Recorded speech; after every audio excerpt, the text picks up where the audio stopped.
Good morning friends. મિત્રો, આજે આપણે જાણીશું કે પીજીટી શું છે. What is PGT? પીજીટી મતલબ પ્રી ઇમ્પ્લાન્ટેશન જેનેટિક ટેસ્ટિંગ.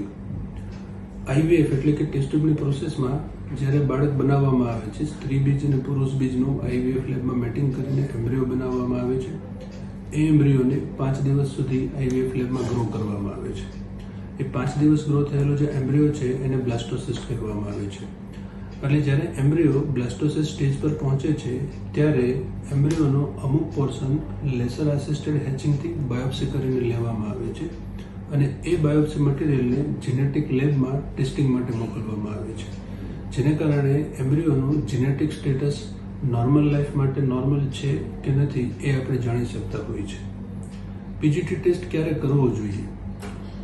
ઘણા બધા કપલ્સમાં પ્રેગ્નન્સી કન્સીવ કરવામાં મુશ્કેલી થતી હોય છે.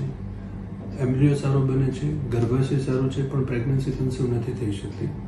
ઘણા કપલ્સમાં આઈવીએફ કર્યા પછી પ્રેગ્નન્સી કન્સીવ થાય છે, પણ રિપીટેડ મિસ્ડ અબોર્શન્સ થતા હોય છે અથવા બાળકમાં કંઈ ને કંઈ નાની મોટી ખોડખાં પણ આવતી હોય છે અને બાળકનું ટર્મિનેશન કરવું પડતું હોય છે. અને ઘણા બધા ફેમિલીઝમાં આનુવંશિક ખોડખાપણવાળા બાળકો આવતા હોય છે અને એ ફેમિલી પેઢી દર પેઢી ચાલી આવતી હોય છે.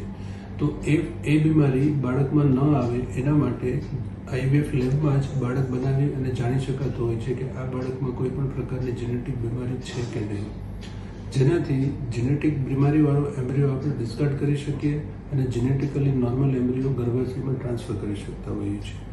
વધારે માહિતી માટે સંપર્ક કરો destiny IVF and testing baby centre. Thank you.